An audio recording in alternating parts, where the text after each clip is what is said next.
Welcome to A Seat at the Table. We thank you for watching and joining us through this journey through the book of James. We want to invite you to subscribe and follow, like and share, and just help us spread this throughout the online world. And again, so thankful to have Pastor Nate Whitley, Brother Jacob Sullivan with me as we discuss through this. And you'll find in any of the links connected, wherever you're listening or watching, the links to the books that are available. Pastor Whitley has a book on James, as do Brother Jacob and myself. And so those are just resources to you, and I highly recommend Brother Whitley's over ours, but we'll just grab whichever one, or if not both, and we are appreciative of that. But we're going to dive into James chapter 4, and I'm going to split it up into a few parts here.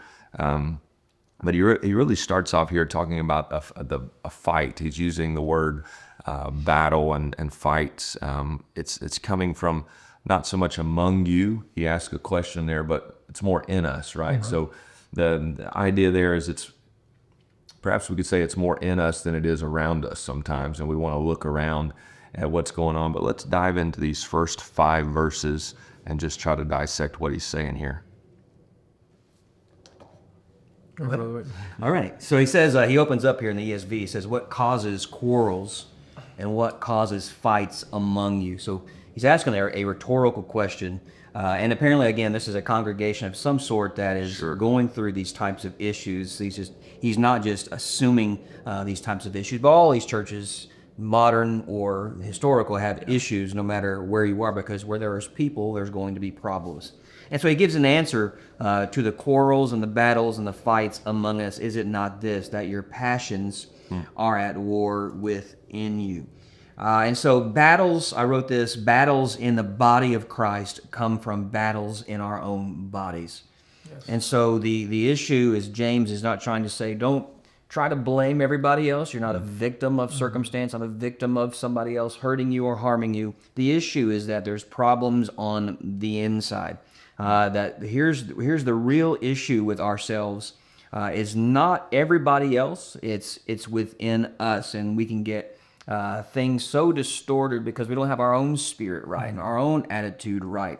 And again, going back to what he talked about earlier, this is kind of the foundation of what he's saying. If you're going through persecution, if you're going through trials, you're going through suffering of some sort, different shades of trials and temptations, the issue is you may not be able to control the things around you, but you can control your own spirit. Yeah. So I think that's where he's beginning to go here first, is that things are at war within us. Again, Paul says that in Romans 7, that there's a war within my members. So this is the thing that we want to have to realize. If we want to win in our relationships and the things around us, it begins with our own selves. Yeah, absolutely. I think we go back to it. Control what you can control. We hear it talked about, in all facets of life. It's like, I can't control what somebody else does. I can't control what's around me, but I can control me. Well, that's easier said than done too. So I think him, creating this tension here, like you said, it's in the first part of the book, but that the Spirit is what enables us to do that, right? Absolutely. So I think that's it's so powerful how he continually connects. As you go back and you watch these previous chapters or listen to it, you're able to see how he's really just given you different forms and different bites of it here as you go through, and just painting a different, maybe with a different brush, so to say. But Brother Jacob, any of that in 1 through 5 that we want to just try to pull apart here for him? Absolutely. And I echo what Brother Whitley said about, he's asking these questions, lust that war in your members. It's that flesh and spirit. And, the most unhappy people in the world, the people that are at odds with everyone. Yeah. Begins, the reality is they're at odds with themselves. Yeah. They're at war with themselves. They're the people that seem to have the most issues with other people are the most miserable people. Yeah. It's because they have failed to take responsibility for themselves. Sure. And that's one thing, James, again, I love how practical he is, and how his nuggets of truth just transcends time, because it's dealing with human nature. the human nature says, I'm going to blame someone else. It started with Adam. Adam blamed Eve. Eve blamed the serpent. So, James is just setting the record straight here in chapter 4. You got all these things going on right now, and it has to do with the person in the mirror. Right. Sure. The lust, the war, all the things going on begins with self. Yeah, and I think that's, again, it's so applicable to everything we do. It doesn't matter if you're a pastor, if you're a small group leader, youth pastor, or if you're a business owner, you just, you're an employee. It doesn't really matter. You can get into that frustrating thing where it's like, this isn't right, that isn't right. All these things around you are just consistently feel like it's the battle around you, right? But it's like, can I change anything? Well, I can't change anything around me, but I can change myself. And I think that's just so powerful that we can constantly go back to that. Hey, what today can I do to better myself? Because if I better myself, I change me, perhaps I do change the culture. I impact, I lead somebody, I affect the atmosphere. If you look at the word he describes, the issue is it's not just this quarreling and fighting, but he gives the reason for the quarreling and fighting is within ourselves. But he says you covet and cannot obtain. Yeah. So you fight and quarrel. You do not have because you do not ask. So there's two things here that at work. Number one is coveting. You see this happen in people that they desire, they're envious, they're jealous of somebody's ministry, opportunities, their lot in life. Again, going back to what he's talking about earlier, if it's some sort of persecution, trial, temptation, it must be nice not to be going through this. Sure. It must be nice to be there. They got this privilege. They have this. So Sure. You covet, and it's, you're really kind of projecting your own inner issues onto somebody else. You don't realize what they could be going through as well, and you don't know how they got to that place either with what they might have. But this is what he says. Quarrels within us, these issues within us, leads to a lack of prayer. Yeah. So he says, you desire and do not have, so you murder. Now I'm thinking he believes he's not using murder in the sense of killing, but I think he's using it in the sense of Jesus would say that you hate your brother. And so he says, you do not have because you do not ask. Because when you have a quarrel on the inside, when it begins on us, we want to neglect prayer. I think it was Ravenhill who said, ever notice that we never pray for folks we gossip about, and we never gossip about the folk for whom we pray. Yeah. And so the issue we might have with people, we're not praying for them. We don't have these things. We're going to ask, and we're neglecting it. And that's really what the enemy wants to do. He does not want us to pray and be in a relationship with Christ. And so all of these things, this turmoil on the inside is going to cause us to covet other people, and then we start to neglect prayer. We're not praying for them. We're not praying for the things that we need. And so he's saying these things are going to start to show up in your spiritual life. It's no longer just simply relational. It's affecting your spiritual relationship with your Father as well. And so these are the issues we gotta constantly wrestle with as humans, as Christians. And again, he's talking to Christians. Sure. He's not just sinners. These are, and these things happen in the church. You fight these feelings, and so these are the types of issues that happen in every type of culture or setting, but it really just begins with us. Oh, absolutely. I like this word. You got into prayer, and I think we have to address that. He said you ask amiss. So it's like, I think the best way I can put it into words is check your motives. Yeah. Right. Like you before you know it, your prayers are not being answered because they're not being answered, or they're not. You feel like they're not being heard. They're being heard, but they're just like, what's your motive? You know.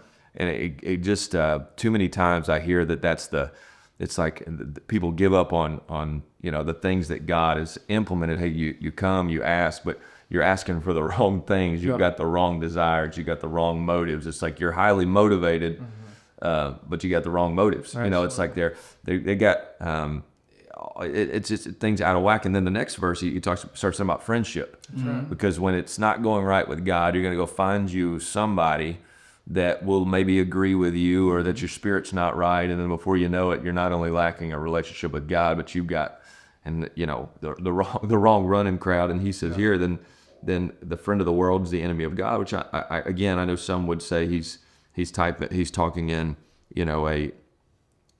just types and shadows to some extent, but I think there is some strong wording there. James is very direct. Yeah. That when you break, when you break down the idea that God is first in your life and that others are first in your life, you immediately put yourself in a situation where you're not in good standings with what God has. And then 5 takes us there.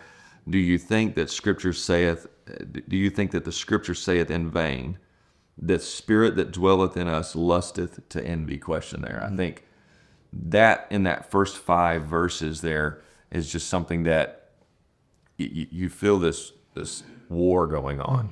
And we go back to I can't do anything without the Spirit of God. Absolutely. And that's I know it's simple. I know it's there's nothing super deep there. We're not pulling the Greek or nothing out, but it's like you're at war, and if you don't have the Spirit of God, you're not going to fulfill it, right? Yeah.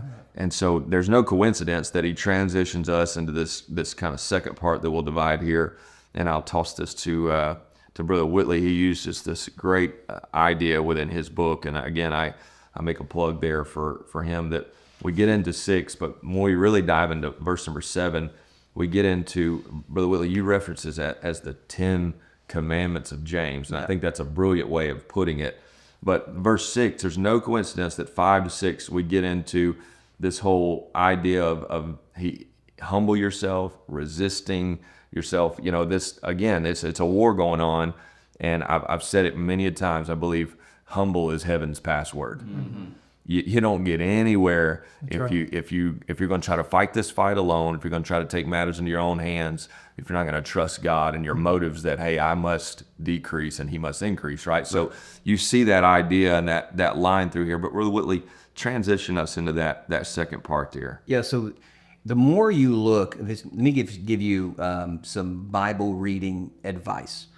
The more you look at a text, the more you're going to see connections. Because sometimes you can kind of come, especially to the epistles, and you can see, we kind of read it like the Proverbs, especially we've said that James is kind of like the New Testament Proverbs. And you can say, well, I'm taking this little thing out, these little quips, these little, proverbial sayings. But really if you look at it, James has got a flow to what he's doing. Much like he said in chapter 1, it's kind of a table of contents that he's going to unpack the rest of the letter. But he wants to show you something. So you said this, and it caught my attention. What causes quarrels and fights among you is this, that there's a war within you, right? He's talking about the spirit within us and how we can have all these fights, these quarrels, and it comes down to coveting and jealousy, okay?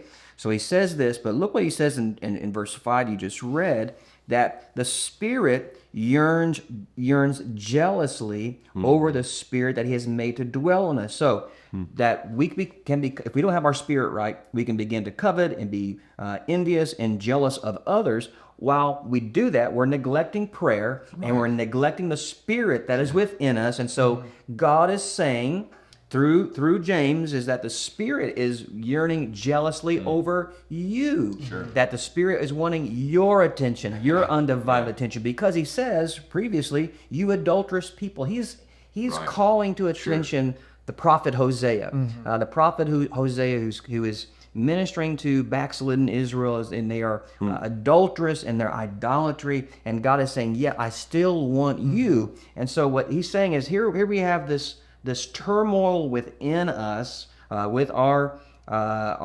spirit, our flesh. Here's all this that God is saying, I want you, He wants your undivided attention and devotion. And so that leads, he gives us kind of a lead into this, what I've called in my notes, and it's not original with me, the 10 Commandments of James. And obviously James is Jewish and certainly had been taught the 10 Commandments. But if you look at this, you can see kind of a progression of what he's trying to show us to do and how to live to avoid these quarrels and these fightings, okay?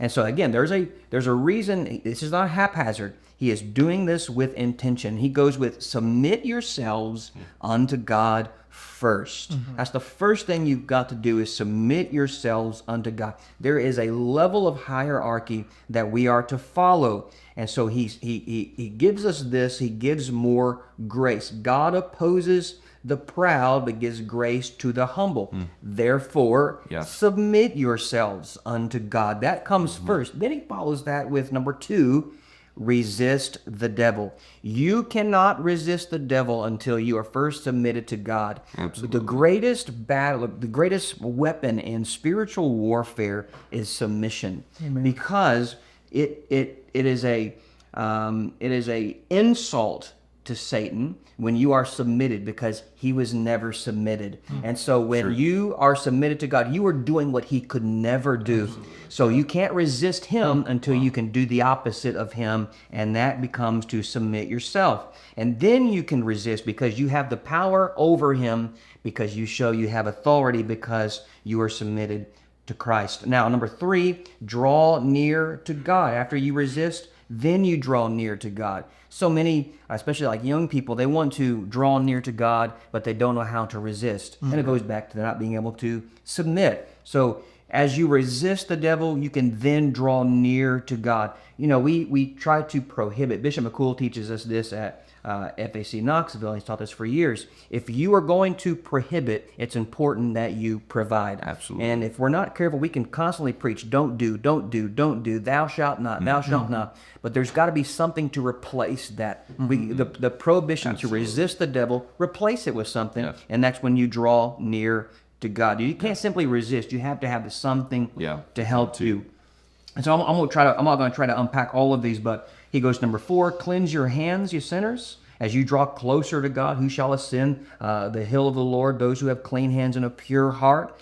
Purify your hearts, number 5. And he quotes he says, double-minded, purify your hearts. Be wretched. Again, this is, you start to see his allusions to the Sermon on the Mount, Matthew 5-7. Be wretched, or lament. Be mournful. Blessed are those who mourn. Number 8, to weep. Number 9, let your laughter be turned to mourning. And then he says, number 10, humble yourselves before the Lord, and he will exalt you. Now, I say this in teaching this, I would rather humble myself before the Lord than have the Lord humble me. You know, we have the ability to do that. Yes. He's giving us the recipe. He's giving us the keys to do that. Here's how you humble yourself before the Lord, and he will exalt you. Which again, this is not just some random statement. It's going back to verse number 1. We want to be exalted. We want to be victorious. We want to walk in dominion and victory. Sure. Well, you can't do that by, placing yourself above people. You can't do that by placing yourself above the Lord, being unsubmitted to him. And so he shows, here's how you can humble yourself before the Lord, and he will exalt you. And God can exalt us greater than we could ever exalt ourselves. And the only way that we can do that is to humble ourselves before him. I think that's so It's powerful. amazing. Brother Jacob, is there anything you see in there through that? There's a few things that I would, it's so powerful to see. Is there anything there in those, that 6-12 that you want to just pull out of there for us? I'll just echo one thought I had. Again, incredible content, Brother Whitley. It all goes back to prayer or lack thereof. Sure. And you can see, like, this is the recipe of how we can get in alignment with what God has for us. And so when you got a war going on within self, and then it shows in your life in every relationship. It goes back to a lack of prayer life, and it's a lack of, not only that, it's a lack of praying according to God's will. Right. If our life, we can go to church our whole life and be in the frustration our whole life if we're not in the will of God. Sure. And so when you look at all of this, and then it goes, humble yourselves in the sight of the Lord, and he shall lift you up. Again, Brother Whitley, you said, I want God to humble me. You know, a prayer, Lord, humble me on this altar. Don't let life humble me. Yeah.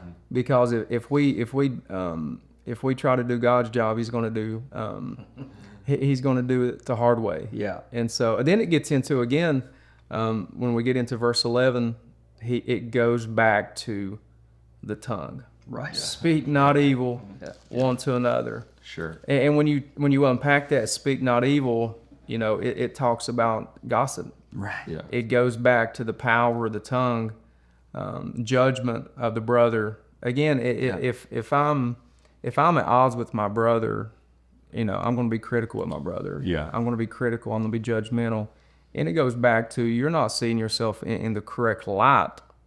Because if you humble yourself before the Lord in prayer and you see yourself as you should, you're going to give people more grace. Yeah. Right. And you're going to give people more mercy. That's good.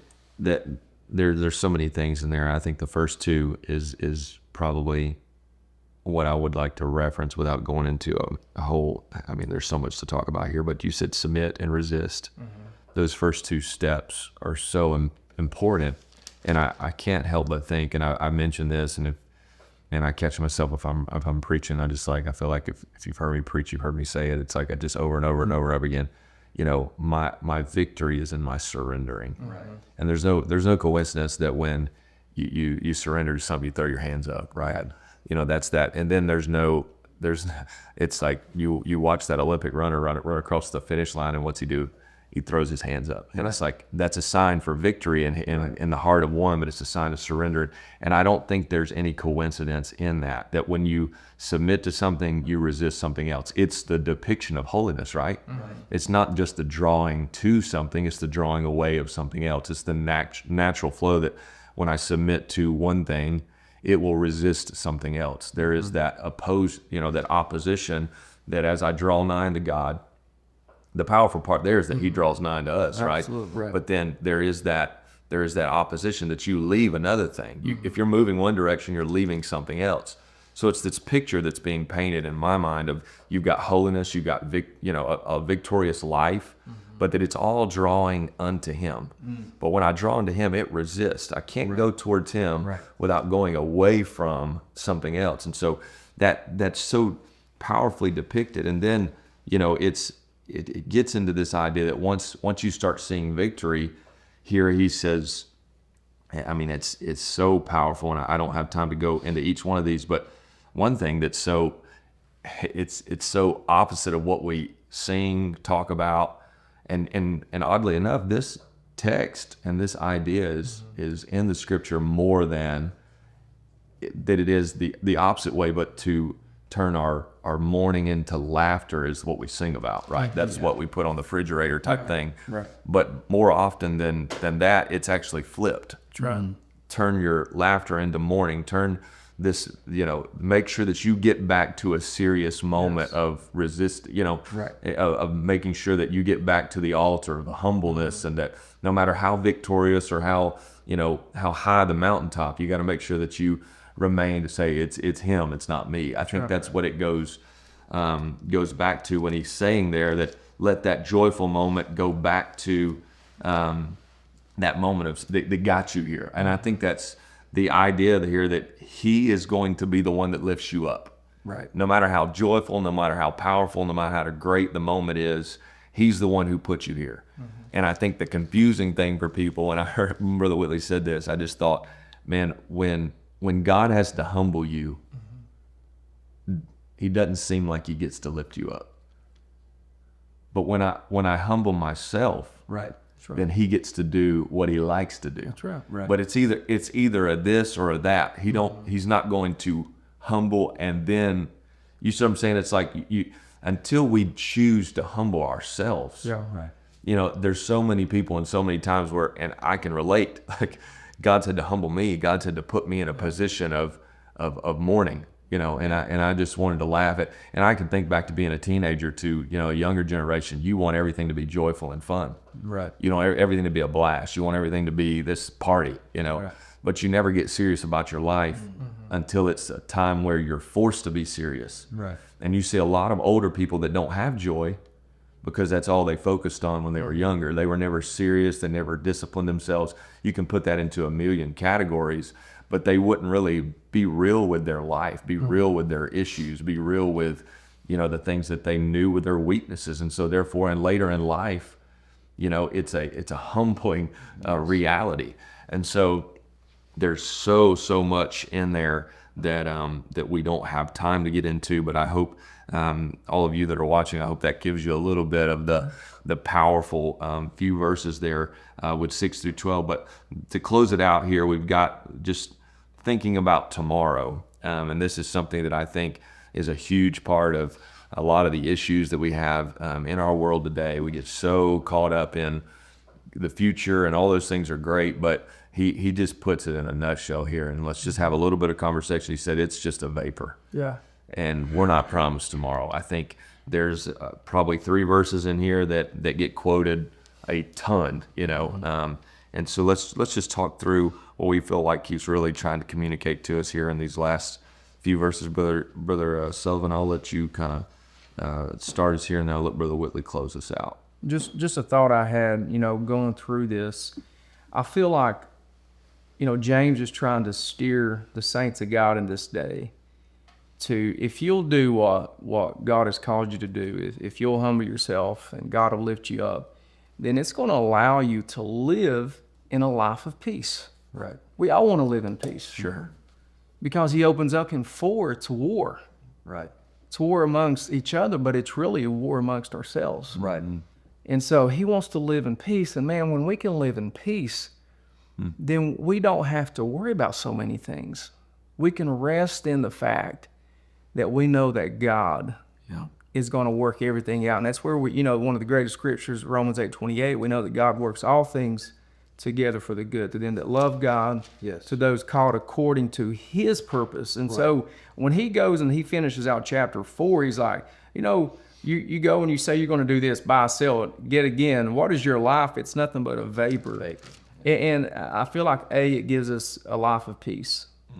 And we can rest in the Lord because we know that God's going to work it out. And not only that, I also think when we understand that life's a vapor, we're going to be better stewards of our life that we have. Sure, right. Absolutely. And we're not going to waste it. That's good.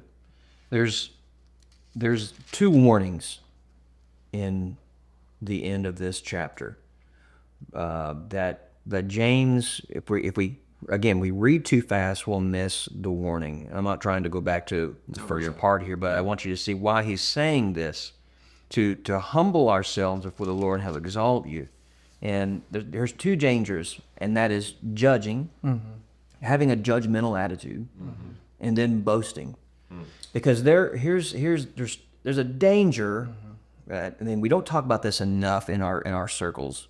There's a danger when my pastor taught me this years and years ago, that when you begin to pray more and fast more and study more, you can easily start to lift yourself up, and this pious boasting, judging others, and they're not praying like I do, and they're not. And that happened in, Jesus gave a parable of that, the Pharisee and the tax collector. Well, I thank God that I'm not like this tax collector. And we can do that. Yeah. And then what would the tax collector do? Lord, have mercy upon me, right?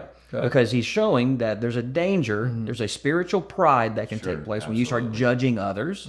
But then along with that comes this boasting that I've got so much confidence in my spirituality that I'm going to do this, I'm going to do that, I'm going to do this.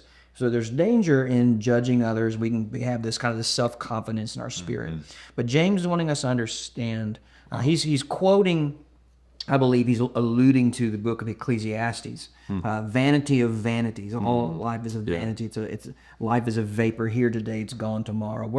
Well, that phrase that he uses means a puff of smoke. If you ever try to catch a puff of smoke, it can't keep it. It's gonna evaporate. And that's the chasing. It's all like chasing after wind. It's a chasing after, and that's life. Life. We are here today and gone tomorrow. And so what James is trying to let us see is that you better remain humble in all of this.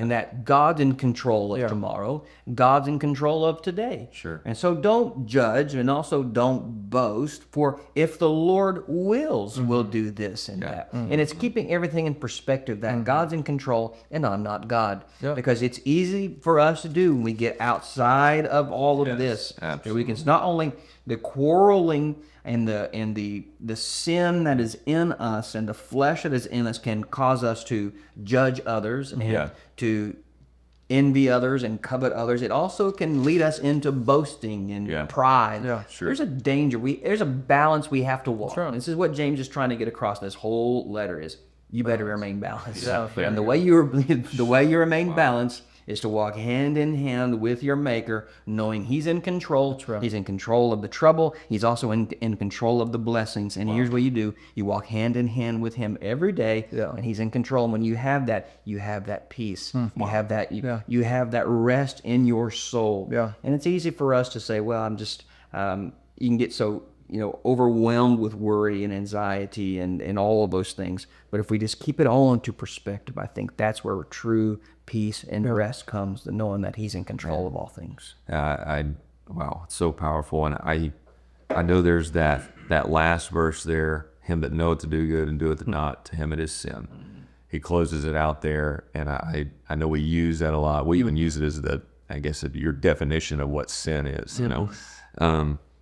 But I just want to close it out. I can't help but think my grandfather would you didn't hardly hear him walk away without Lord willing. Lord willing and the creek don't rise. Maybe that would be that would be the southern way of putting it. But it was in the fiber of an older generation that God's coming back, that we're not promised tomorrow. They had been through a lot of things. They'd been through a time where a lot of things changed, and they lived that we can plan all you want to. Right. But Lord willing, that's always the header over it all, right? We can and I think that if we could just live that way, that life is a vapor, that we can plan all we want to, but Lord willing rules ultimately. And so we thank you for watching chapter 4, and Lord willing, we'll see you in chapter 5. God bless you.